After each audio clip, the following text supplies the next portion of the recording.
the global economy is changing. What sectors interest you? Where do you see interesting change where somebody brings you a company in that sector you're interested in? Well, Larry came and talked to me a few months ago and said he'd really like to join Berkshire Hathaway. And I understood enough about our dealerships, and particularly his operation, to think that that's a good business for Berkshire to be in for the next 50 years. You know, going to planes and trains. I mean, the same thing happened with the Northern Santa Fe 6 or 7 years ago. We look at opportunities as they come along. We try to figure out whether we can understand the long-term economic prospects of the business. A lot of times the answer is no. Then we forget it. But we're not making any judgment about whether the market's going, or we're not looking at any macro factors. My partner, Charlie Munger, and I have been working together now 55 years. We've talked about every business you can imagine and stocks. We've never had one decision that involved a macro factor. It just doesn't come up. I mean, if I talk to Charlie about the Altamont, which is something we're going to buy up in Alberta, or just anything, we don't get into macro. You know, it just doesn't make any difference. We do decide whether we think we know where that business will be in 10 years or 20 years, and we know what we'll pay in terms of valuation. But we really don't care whether the Fed is going to increase interest rates 100 basis points or 200 basis points next week. I mean, a dagger in my heart. Let me ask you. The dust settles. It's going to be too late. When was the future ever certain? He talks about how the Dow rose in the last century from 66 to 11,497 with a lot of calamities, a lot of military conflicts. Yet if you try to go in and out, you would have made a lot less than if you just stayed the course.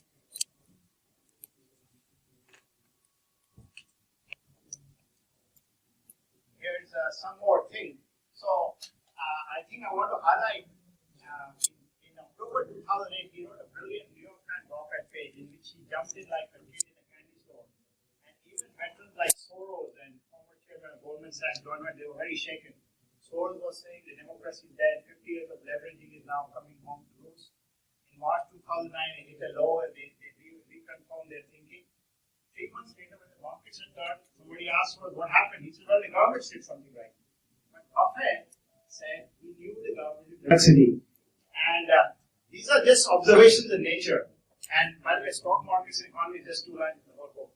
So in just an interruption order, by the way, the author, this is just a personal take, he doesn't ask why. He never even tries to address that. But a separate German physicist, Hans-Peter Dewar, thinks there may be a spiritual hand behind it, but that's a separate topic. But they have that faith. By the way, Buffett is agnostic, Munger, I think, is atheist, but they know history and how it repeats or rhymes. The vast empire with 100% honesty. In fact, I think all the super great men in history, in civilization, have all done it in a very wise, ethical way. Because you just can't get to that level without compounding. They also try to be very transparent in how they deal with others, including accounting, and they try to reverse their shoes if they were on the other side. To charge if you are not making money for the investors. And in a profit sharing model after hurdle rate, 25/4, or give them an alternative 33/6. And they don't like the private equity business model because there's a huge management fee, maybe 2%. The in out and too hard. You want to comment on Munger?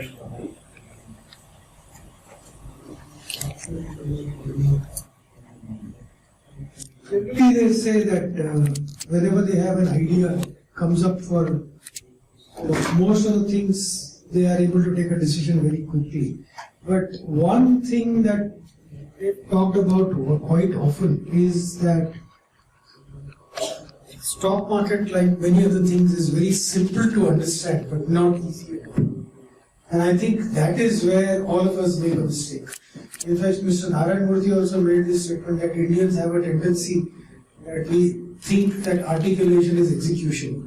And this is what I think is a problem with most of us. That if we understand that we should be fearful when everybody else is greedy, we think we'll do it. But the difference between actually understanding and doing is a world apart. And that is where I think these people score. And Mangal says this very often, that if anybody thinks that stock market is easy to play, it is simple to understand but not easy at all. So I think that is where all these things matter. I mean, everything they say is very simple to understand, but equally difficult to do. In fact, just in one of the meetings, he actually somebody asked him why did he invest in some sector. Also, we're very forthright in admitting mistakes. I think Durgesh's corporate database did some research and the mistakes came up how many times? One. This is where I said they just. Munger is now 91, approaching 92. Buffett is 85, and they read ferociously. They are still reading and gobbling up wisdom. And to build this vast empire, they are very good people assessors too. They make an assessment of the character and then leave them to run it. So they have very little process. They don't have a human resources department.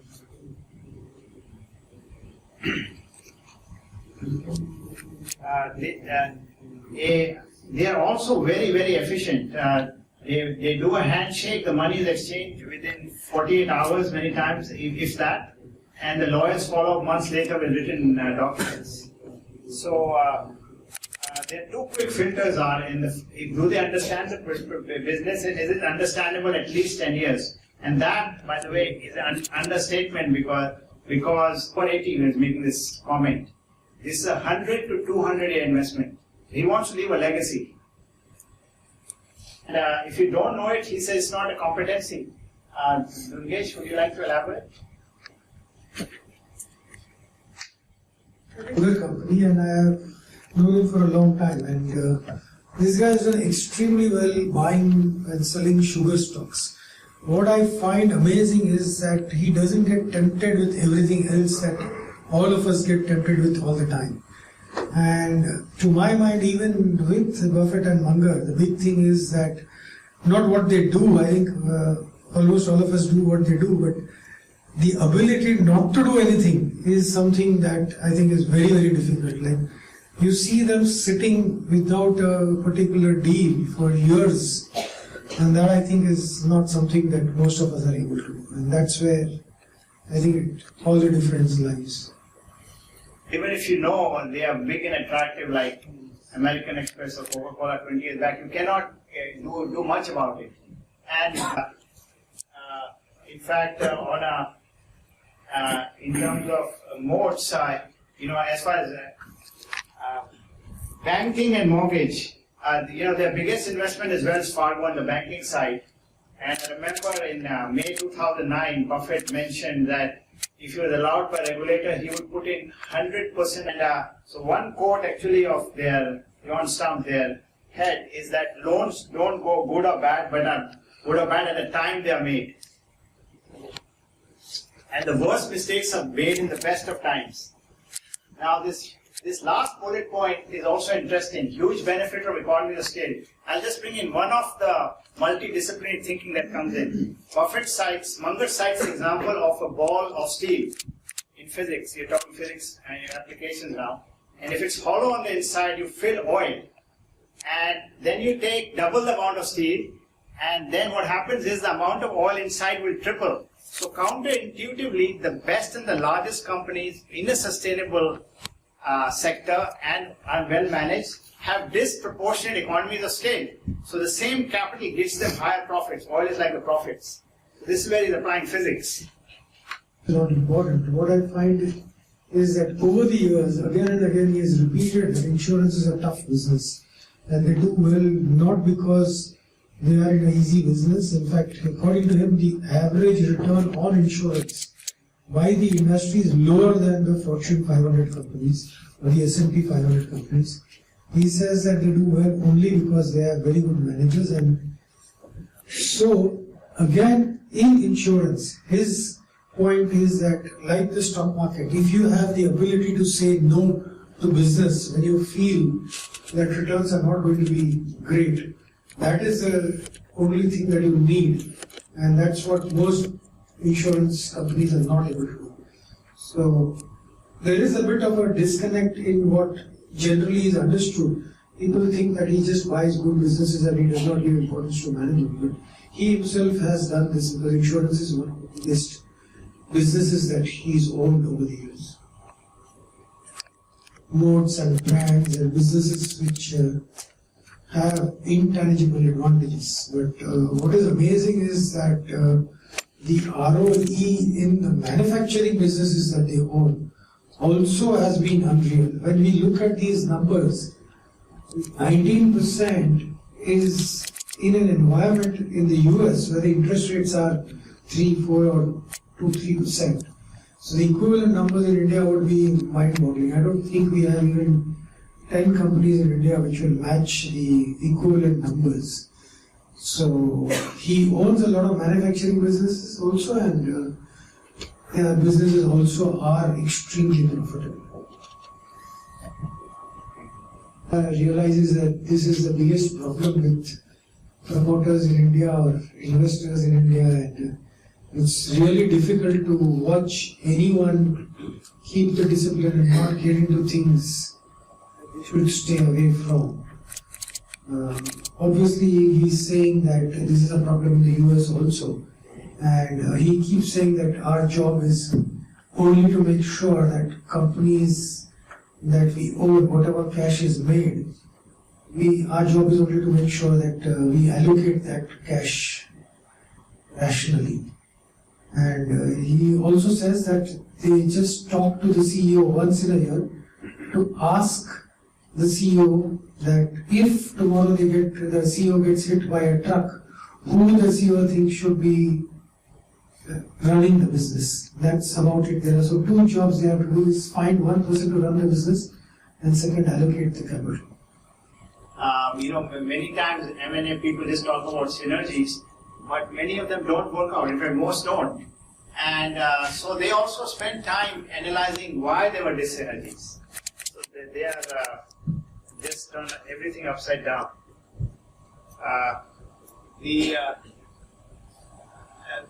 When they hired their 2 new managers for some equity investment management, Ted Wester and Todd Combs, somebody asked that they were not relatively as well known, although they are known, and their comment was neither was Charlie Munger or Ajit Jain. So they look for, brains, passion, and integrity. In fact, recently Munger said that he would rather hire somebody whose IQ is 130 but thinks it's at 125 than somebody whose IQ is 180 and thinks it's 200, and is dishonest on top, because the latter guy will destroy you. It's incredible how many other industries and aspects and companies they look at. During 2008, Buffett had analyzed the options preferred market or something, and he gave a brilliant analysis, and I was just wondering, how did he figure all this out amongst all the other things he does? And in conclusion, this is a Munger quote, he says the best way to succeed is just deserve it. Whether it's in business or in personal life, if you are on the other shoe and you deserve it, you get it. It's just too basic. I think one of the books I would recommend, while there are dozens and dozens of great books, but in terms of something in Buffett's own words, because then they can't be twisted, is Essays of Warren Buffett, Lessons for Corporate America by Larry Cunningham. Thank you so much for that. Just let me start with the first question. You have a few privileged people to have attended. Is it possible to actually construct an India portfolio purely on the principles of what you've learned from both these gentlemen? Yeah, it's a very good question. At times we think may not be as relevant to India as it is there, but I think most of them would be. And most important, as I said, is temperament. It matters whether you are in India or there. The other thing he always talks about is integrity. That if a promoter has got energy and intelligence and does not have integrity, the first 2 don't matter.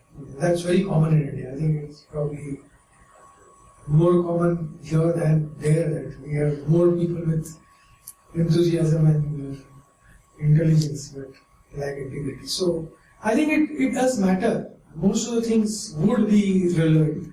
However, one thing which I personally feel, I would think that although he may not be practicing, but he always says that a promoter is not as important as the business is. That's what he is quoted. That if a promoter with a reputation goes to manage a business which is bad, it is the reputation of the business which will stay. To me, it looks like in India, I would think that I would give a little more importance to promoter than to the business. Because in most cases, even in good businesses, we find that many promoters have not done as well as. So to that extent, I would think that is one big difference, I would say that. I just want to look at companies in India.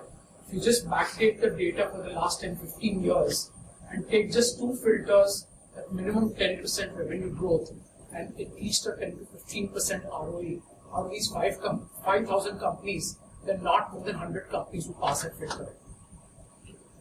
So if you were to just hold on to the principle that good capital allocation. In fact, many companies in India, so long as when there is no growth, they pay out. So you see a lot of companies paying out when there is no growth. So that's what is a part of capital allocation.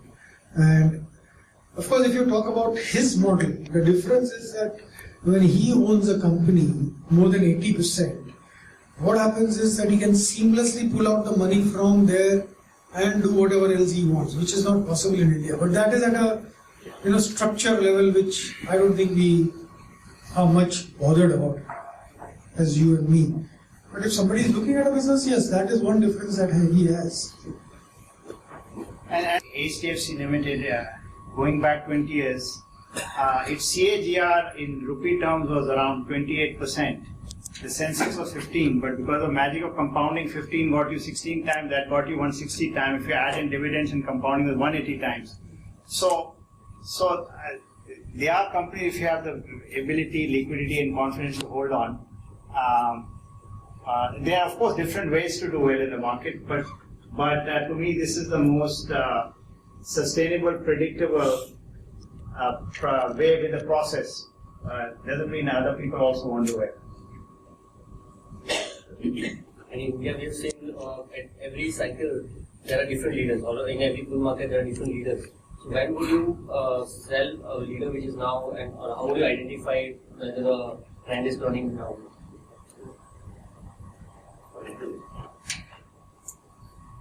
See, the difference from his perspective is that he hardly sells. So in fact, he doesn't have that problem because float is coming in. For us, it will not be the same. But even he has said that he made a mistake not selling Coke. So I don't think that it's always right to say that we will not sell. And as I said again and again, that Vallabhbhai has this quote that either you sell when the promoter goes bad or the market goes bad. So I think that probably is something that I would think if we can follow that, that seems to be a logical thing.